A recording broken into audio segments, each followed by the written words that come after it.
All right, 12 Volt Talk, episode 1. Old school cheater amps. Who was cheated? We Soon shall to find find out. out.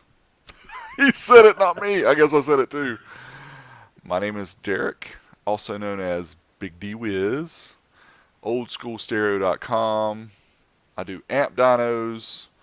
Been addicted to car audio since 1988 with my brother's RX-7 and his Rockford Fosgate Punch 150, his M&M subwoofers.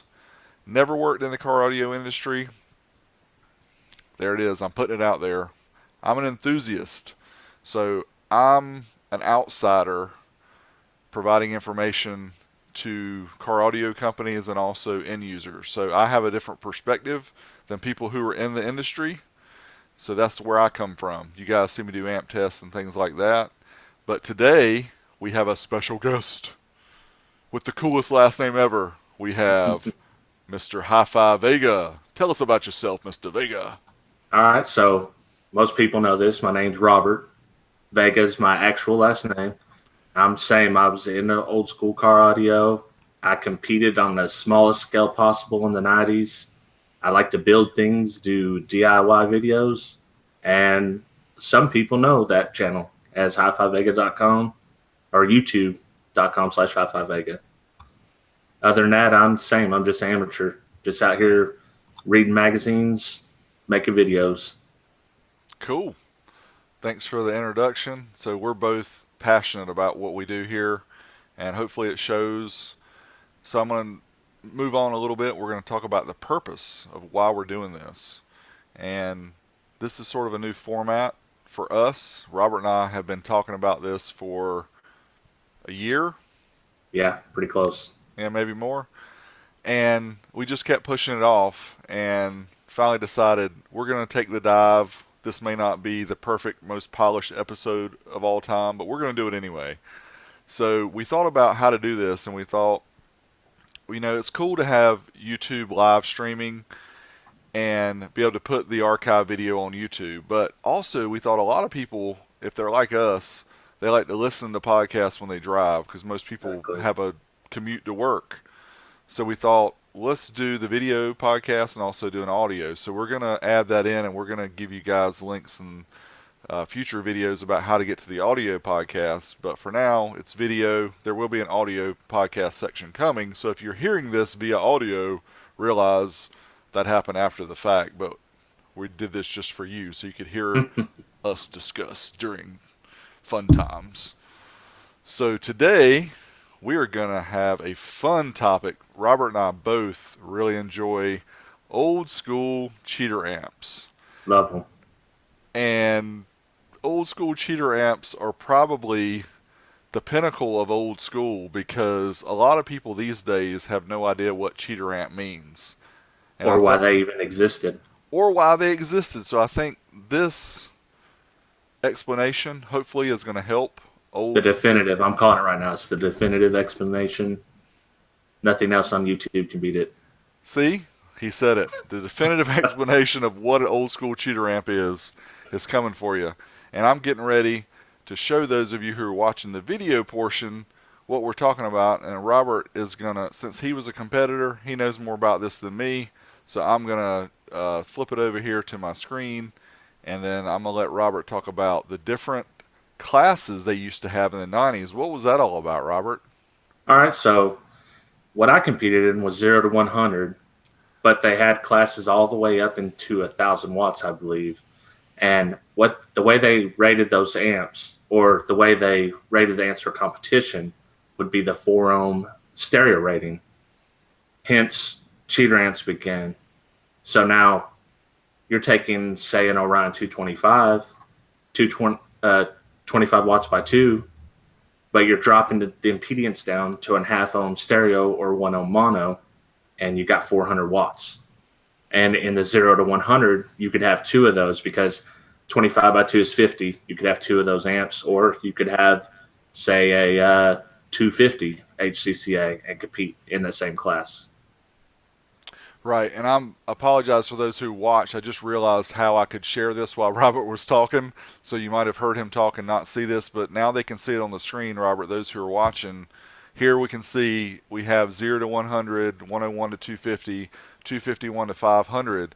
So if you were in the 0 to 100 class, kind of like you said, you'd want to maximize the wattage that you could truly have for that 0 to 100 watts. And your example of the 225 HCCA, we're talking how many watts? I mean, we've dynoed them before. We're talking several hundred watts as opposed to just 100, right? Exactly. And that was the purpose and the point of the whole cheater amp. And I imagine you can ask Bernie Boland a little bit about that. Right. So just as an example, and I'll post a link in the video description where you guys can see the 225 HCCA, the 225 HO by MTX. There were a lot of amps at the time that were 25 watts times 2. 50 watts was like it was a known cheater class because you could have 2 of those and be in this 0 to 100 watt class. It was a sweet spot. Right, a sweet spot, but yet if you know, the reason they're called cheater, again, is because you're in the 0 to 100 watt class, but those of you who have seen either the 225 HCCA or the 225 HO videos know that you're getting anywhere between 350 and 800 or 900 watts per amplifier. Right. When they're loaded down. So think about that. Think about Joe Schmo who went out and bought a Targa 50 by 2 watt amplifier and showed up in the 0 to 100 watt class versus somebody who had coin and bought 2 either MTX 225 HOs or Orion 225 HCCAs. They obviously were quote unquote cheating because they had a lot more wattage at their helm than the other guys did. And it became a problem. I mean, even for myself, I jumped up to 101 to 250 or 251 to 500 just to be competitive, even though I could fit in the 0 to 100 watt class. Right. And stop sharing the screen though for those of you who are watching, and we might go back to that, but for now, so again, we're talking about one type of cheater now, which is the ones that would do more power at a low impedance. So at 4 ohms, which is what these classes were based on, 0 to 100 watts means you could have up to 100 watts total at 4 ohms. That would mean 2 25 by 2 amps at 4 ohms. Right. So then we had another type of cheater, which Robert phrases as sleeper amp. Sleeper amp. I love this. So in our example is the Punch 45 HD. The Peanut. This is the 45. The Peanut's a 30. Come on. Oh, I don't know Robert Fosky. Oh, look man. It's Orion Red right here. Oh, you've got to know this. It's got red on it too, right there. See? Yeah. So the Punch 45 HD was rated at 22.5 watts per channel. So the 45 watts was total watts at 4 ohms. But again, linked below, you can see the test I did of this. That's a joke for it being 22.5 watts per channel. It's actually, I think, around 50 watts per channel at 4 ohms. And you could load those down as well. I mean, plenty of people do that. I mean, you could cook eggs on them, but you could do it. Right. So this amp was $275 US. The Orion 225 HCCA was literally almost 600 retail. But Robert, you probably know better than me. What did one of these cost? If you bought it? I believe we were paying like 400 new, somewhere in that range, 425. Okay, so that's more along the lines of what the Punch 150 was at the time, right? About the same? Yeah, I think so. Yeah, about that. So the reason I brought the Punch 45 is to explain, the sleeper amp that Robert calls it. It was rated at 22.5 watts per channel, but it's really like 50 watts per channel at 4 ohms. So you could run these at 4 ohms and still be cheating because you have a sleeper amp. Different type of cheater amps. So I mean, some would say that Orion's doing that to this day. What? We're not supposed to talk about that. This is old school talk. But you're right. You're right. But that is a fantastic topic for a future episode, and that Right. brings a good point here. Anybody has any topics that they like us to discuss in a future episode, maybe what Robert just mentioned, leave a comment below, and it could be a future topic that we talk about. So the other thing we want to mention, other than the different types, we got the true cheater amps, which were really designed for low impedance, and we have the other sleeper amps, which just did more power at 4 ohms than they said they did, like the Rockford Punch 45. But there was also a difference in price. So Yeah. if I went to the audio shop and said I want to get an Orion 225 HCCA, which is here, or I want to get the black version, which is the 275 SX, there was a difference in cost. Now, you might think it could be the how do you say that word? Anodization of the red. Maybe it did cost more. But internally, these two amps are the same other than the transformer winding. But since we're talking about a way that we can beat somebody else, that made these more popular. In fact, Robert, what do you say about eBay and the cheater amps? So back in the day, you could buy a 225 used for like $100 local. When everything was local, you get 100, 150 max. And eBay kind of really started blowing up, kind of like the old BMX scene. And the prices just got insane from there. So what I was kind of getting at with that Yeah. is, people have gone bonkers about buying the cheater amps, and the Right. prices of these went way high. Like the Lanzar 50C, huge 25 by 2 amplifier. Those have skyrocketed. I don't even know what they sell for now. What are they, $500 or $600 on I haven't eBay? seen what's sold in a while, but they're expensive. So they're really high. But then the funny part, to those of us who know, is the high voltage version. Like, for example, here, the 275 SX, you can get these about half the price Yeah. of the 225s. And this one does more power than that Yeah. one. Yeah, I I've think got these days everyone knows that the high voltage design is superior when it comes to that. right. So people, I think though, the reason the cheater amps got popular over the past 8 or 10 years, when people kind of started getting back into the nostalgia of car audio, is because, man, I wanted one of these when I was younger, but they were more expensive and I couldn't afford them. So now I can get one of these, and they kind of pushed the price up, thinking that these things were magical, like unicorn amps, like they could do Yeah. crazy power, right? Like the 2100, 1600 watts. No, it's 2000 if you provide enough voltage, Robert. Where Yeah. did you get this? Some BS? guy on the internet. I don't know if I trust him because he gets paid by Orion. I'm sure he does. Yeah, he does. They send Definitely. him checks every month, and I wouldn't believe a word that he said. But yeah, so it's been really funny to me, especially the one that's tested a lot of amps, and putting these dyno tests out on the internet. I think people now who will take the time to view the videos and watch the results will understand that buying a cheater amp, the old school cheater amp. Now, don't get me wrong, these are ultra cool to have in your retro install, right? Right.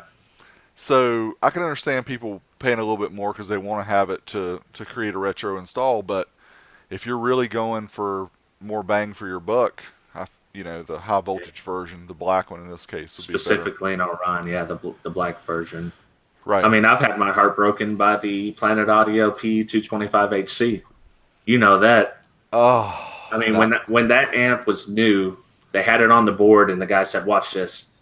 He ran every single speaker on the board with that amp, and I was just like, "Man, I gotta have one of these. I gotta have it." I didn't get it until way later. I mean, and they're still expensive. They don't do nothing on the dyno, really. But I mean, on speakers, it sounds pretty good. So I could trick myself into.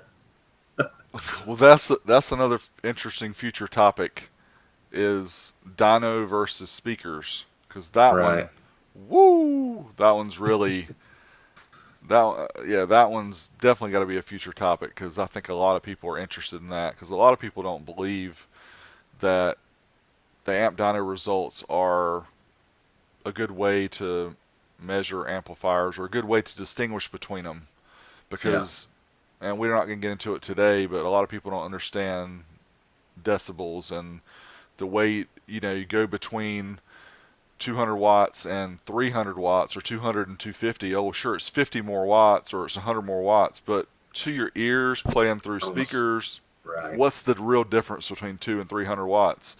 And again, this is an old school example. So a new school example would be 2,000 watts Yeah. versus 3,000, right? Exactly. Yeah. Sorry, I didn't mean to step back too far for you guys. Like 200 watts. What's he talking about? That's a Is that for Walmart the amp. front speakers or? Yeah, is that for the tweeters, the Yeah. horns? They're up front. But going back a little bit to the cost, so we talked about the cheater amps being a little bit higher cost on eBay and places like that because people mistakenly thought the 2100 HCCA was a 2000 watt amplifier because it was just a unicorn. And they saw it on 15 speakers back in the day and they said this thing had to make 2000 watts. Well, Yeah. the speakers were a lot more efficient back then. They had huge boxes. They ported them or bandpassed them and just made them super efficient. Yeah. So again, it could sound like it was that much power, but now that we have a way to actually measure it, and going back to the 2100 HCCA, I don't know how many people believe that those tests weren't right. I tested three different 2100s, Yeah. and one of them was completely recapped, new BJTs that it doesn't have doesn't have the MOSFETs. It has BJTs, so It was had quite an all. ordeal back in the day. I remember when Yeah, it when I was was. going I up. mean Yeah. that was for a lot of us old school guys, including Yeah. me. It Yeah. hurt my feelings. Yeah. It was really hard to think this is not the unicorn that we thought it was. Yeah. But they still sell for good money, so I think people either don't watch the videos or don't care. And I'm the Yeah. I same way. I mean, don't care. like if you take that 2100 and put it on some component speakers, I mean, it sounds great. I mean, it's awesome. Yeah, so I agree. But as far as the price goes, so we have some examples of pricing. Unfortunately, for the visual people, don't really have a way to show you. But we talked about the Lanzar and another link below because we tested the 50C. The Lanzar 50C was rated 25 watts by 2 at 4 ohms, and the MSRP was $1,500. Ooh. The Lanzar 500, which is rated 250 by 2, was $1,120. So $380 difference between a cheater amp and a high voltage amp. What do you think And about that? if you were buying one of those to run today, which would you choose?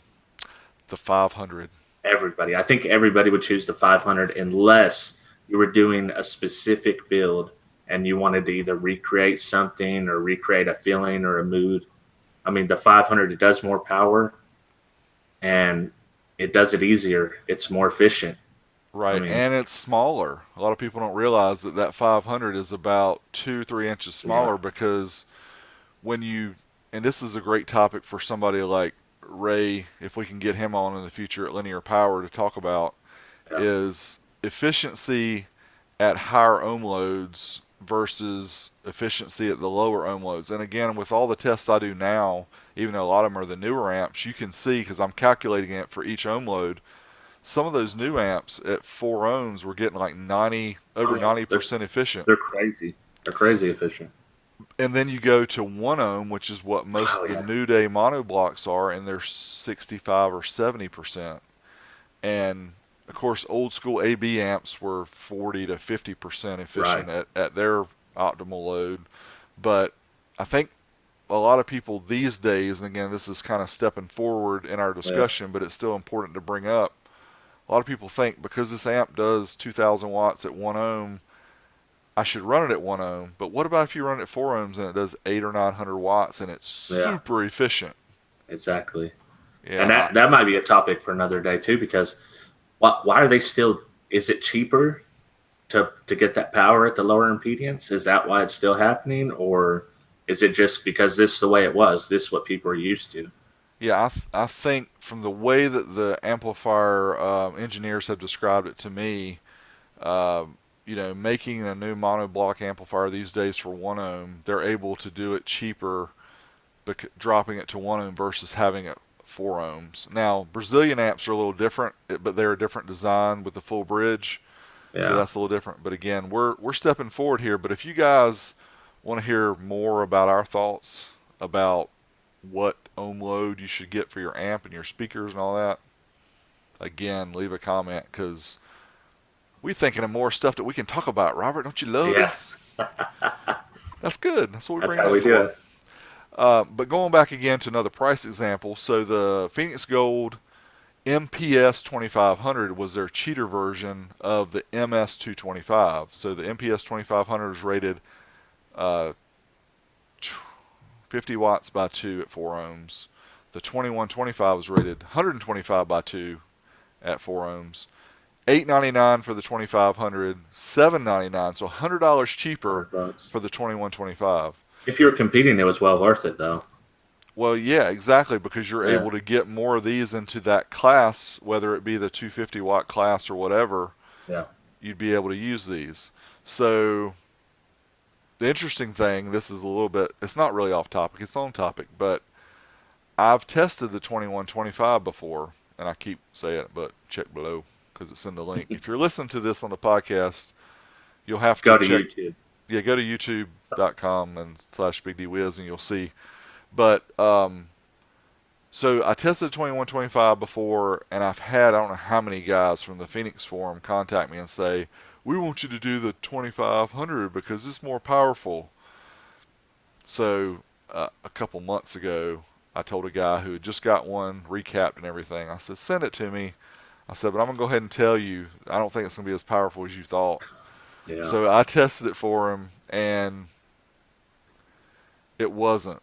I mean, it was almost abysmal, and I don't remember the exact results, but it was just over 400 watts at was it 1 ohm bridge or 2 ohms? so Either and way, the 2125 done what, 600 yeah, ish? yeah, close to I think it was like Yeah, 550 something like that. So again, you're paying yeah, more to get less. It's kind of the topic of today: paying more to get yeah. less.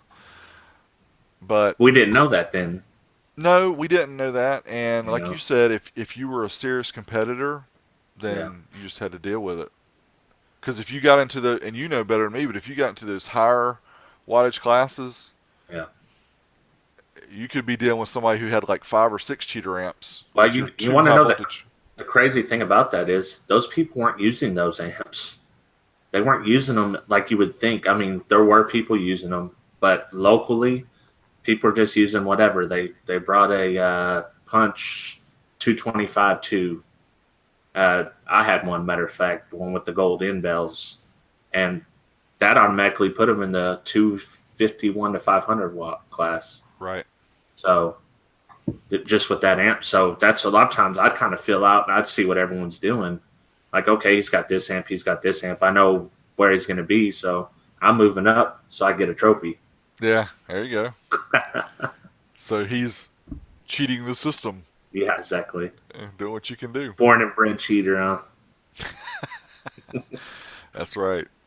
So with all that discussion about the different types of cheater amps, the price differences between the high voltage version versus the high current version, which is the cheater ones.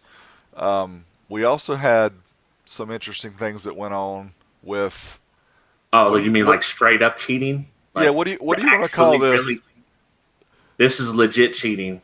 Like Legit cheating, and our like example you're of doing that it just is some company that starts with a U. it's actually an amazing company, and I'm actually proud that they did it. So so what is Robert talking about? Some of you may not know, but some of you probably do know.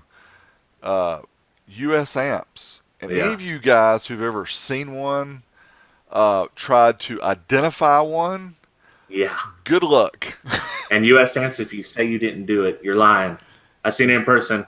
Exactly. I blame you. You No, U.S. but amps, man. it's been uh, it's been a big challenge over the past year or so. Every time somebody comes to me, and I get a lot of emails where people say, "What is this?" or they usually say what it's worth. But the US amp stuff, there's so many of those that use the same board, the same chassis, He's saying everything. everything. The only difference literally was the number of windings on the transformer. And some of them were only like two different. So you could count all them all the way around, but you went from a 700 watt to a 1200 watt amp or whatever. But this particular example that Robert's talking about is, say, um, the VLX series. And we've tested some of the VLX series, the 400 and the 25.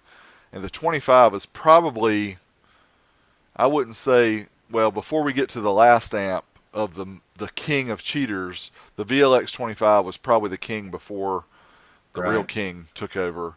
But you're talking 12 and a half watts per channel Yeah. for an amp that's, 2.5, almost 3 feet long. And And nobody that looked at that would think it's really a 25 watt amp. no. And at a local, every now and again at competitions, you have ringers come in from outside. So you're competing against your local buddies. You're competing against each other, having fun, all this. All of a sudden, this guy pulls up. He's got a VLX 25. He's got four 9500 digital designs. And he's like, yeah, this is 12 and a half watts by 2. So I'm like, oh, yeah, okay. I think I'm going to compete 101 to 250 today. That's funny. Robert's there. He's there with his screwdriver pulling out amps, as everything's happening. I'm not in this class. Or either adding them, right? You got some more. Or you could, at our local, you could just move up. If you had less than that, you could choose what.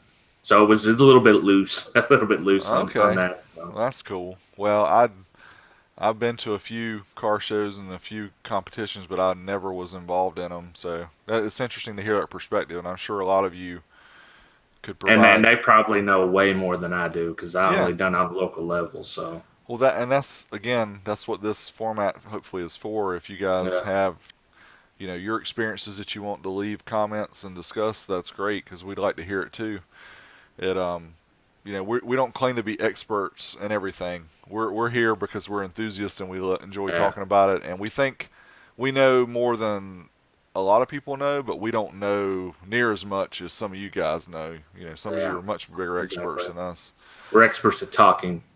Yeah, well, we try. We try. Speaking. So, yeah. So I guess, Robert, we come to the point of talking about the cheater amp to end all cheater amps. So you're talking about the concept, the beginning of the end? The beginning of the end. And this was what year? Oh, man, you got me. What was it, 97? 97. Oh, I got it. That's why it. they called it, remember? Concept. That's right. Yeah. 97. That's So as we are talking, those of you who are viewing this the video-wise, I'm going to show an article from Auto Sound and Security. And this was... Yes, this is an infamous article. 1998, so this is a little bit after 97, but it explains, what the deal is here. So you can see the picture of the dude here by the Orion van with the Concept 97.3. Now, Robert, what was this amp rated at 4 ohms? 1/2 watt per channel. Okay, so 1 watt total for that amp that's as big as that guy's whole torso. You could have 100 of them. I mean, isn't that all that was made of them, right? 100? Let's see.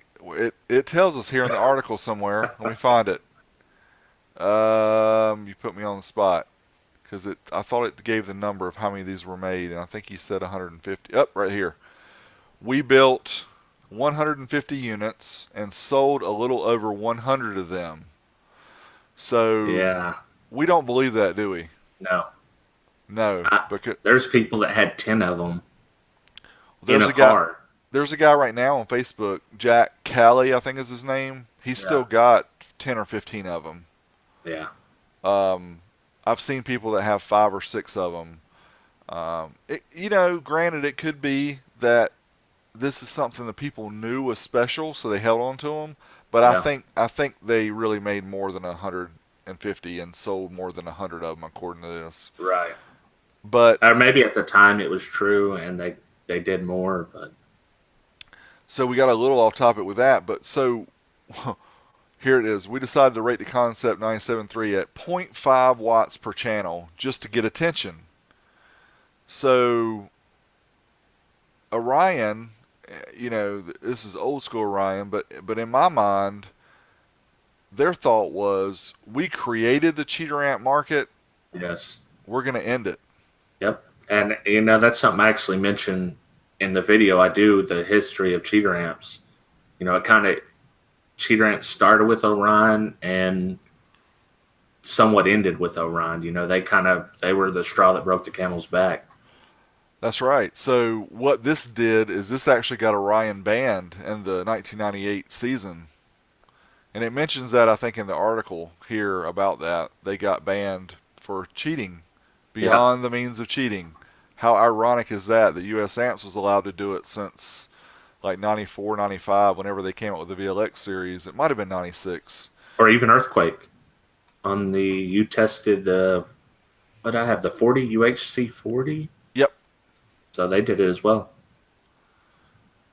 They sure did. So, I mean, that amp done what, like 400 watts at Forum's mono. It's a mono amp, and it was rated 40 watts. It done 10 times that. yeah. So another sleeper amp. Yeah. Or Yeah. super duper cheater, if you want to call it that way. Yeah. So there is our discussion about cheater amps, about sleeper amps, about... We didn't really talk about the year they kind of started. So I think, if I remember Bernie right, Bernie Bolin, Yeah. wasn't it 86, I think, the 225 HCCA came out? I believe so. I was thinking 88, but I think you're more in tune with that. When that very first come out, I wasn't even able to drive in. I think it's somewhere between 86 and 88, but I thought I remember him saying 86. But either way, that was a long time ago. So we had from, we'll say 87, just to round up between the two. Had 1987 to 1997. It was really only 10 years. But, and I wish I would have thought about showing the picture, but we had how many different revisions of the 225 HCCA? So we had the digital reference, the pop top, yep, the R series, and then what they had was the G after that, or the GS? G4, G5. Yeah, G4, G5. So, and the Moon and Stars was the first one. Stars, yeah. So there's 6 total, but the final revision was G5. Yeah. Somebody at Orion who was working during that time, or wherever you're working now, if you're in the marketing department or whatever, can you explain why the 6th generation Orion 225 HCCA was called a G5? I mean, I'm going to say it, that after the R series, was it really even a 225 like it used to be? That's a good question, and that shall be a topic for the future, because I have one copy of each version. I took that upon myself a few years ago to start trying to find every version of the 225 HCCA, because like Robert, I'm a cheater amp fanatic. I've had a lot, sold a lot, but those specifically I thought would be really neat to go through. To the whole order. I've seen it. It's glorious. Yeah, and to show, what happened. What did they change between Moon and Stars and Digital Reference and Pop Top and everything? Yeah. What changed throughout the way? And of course, we know they got bought, and that still happened over the past few years too. That's definitely a topic. The DEI buyout. That's something for the future. Yep. And what's funny to me is I wasn't big in the car audio at the time of the DEI buyout, so yeah, I didn't understand when I came back and people were talking about that.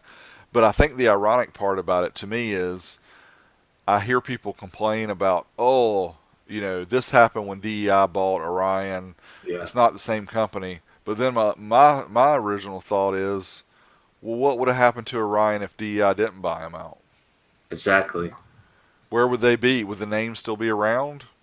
It might have been bought by some Chinese company, like kind of like they did Polaroid a few years ago and made Right. DVD players. And you're like, I didn't know Polaroid still made stuff. But yeah. So I And mean, I that's kind of lived through that a little bit because I didn't get out of car audio until my daughter was born 2002. So I was right in that edge before I got out of car audio for a while. yeah, and that was a time frame that I was sort of out. And again, that could Yeah, be another future discussion to talk about.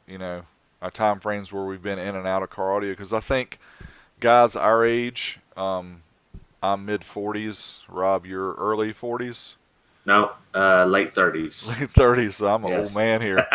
But what I was getting at is most people our age have grown up out of the car audio industry because they buy, Yeah. Lexus or whatever. It's got a nice system, and they don't play with car audio anymore. So we're like kids playing in the sandbox, and we hadn't Yeah. stepped out of the sandbox yet because we want to keep playing.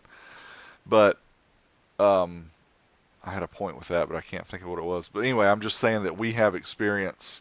We're older than a lot of people that even may watch this or may listen to what we have to say, but that's cool because we like Yeah. experiences from both. We've been where you've been, the younger guys, but Yeah. we're also a little more experienced, a little older, and know some We've different made a things lot about of the cardio. a lot of the mistakes that have been made. We've both made them. Yes, and that's an important way of learning, right? You Yeah. have to make a mistake to learn. So I think we've kind of reached the end of the topic for today for the cheater amps. What we thought about what we would do, and Rob, I don't want to put you on the spot, so I'm gonna do mine first. We didn't really talk about if you wanted to share a different website or if you had a tip or if you want to do any kind of special share, but I'll do mine first so you can think All right. about yours. That way, I didn't mean to put you on the spot. Oh, that's what. But what I'll first say is Google Hangouts sucks, and I have an old video with Market Cardio Fabrication where they let me do a lower third, but I can't do it anymore without buying expensive software. So here's my lower third, BigDWiz, HiFiVega. But also, don't forget, go get you a t-shirt, teespring.com/store/BigDWiz. You get towels, t-shirts, all kind of cool stuff and Cool different new colors designs. too. That's right. See, And let me I tell only you, had the black ones. I didn't wear it, but I have the black ones. dude, let me tell you, I bought one from Dean 5-star car stereo down Yeah. in Florida, Clearwater. and I bought one of theirs off Teespring. Yeah. It is my favorite because it's so soft. Yeah. When Dean and I both set our accounts up, we use the super soft T-shirts, which cost a little bit more. Yeah. But man, that thing it's nicer even than this one because this one it didn't come from Teespring. But I really like their stuff, and the way they do it on demand means I don't have to buy $1,500 worth of T-shirts and then it takes Right. 2 years to sell them. This way I can do them on demand, and plus you guys get them much quicker because I'm slow with shipping. But anyway, that said, shameless plug for me. I'm going to talk about one of my other websites or actually YouTube channel.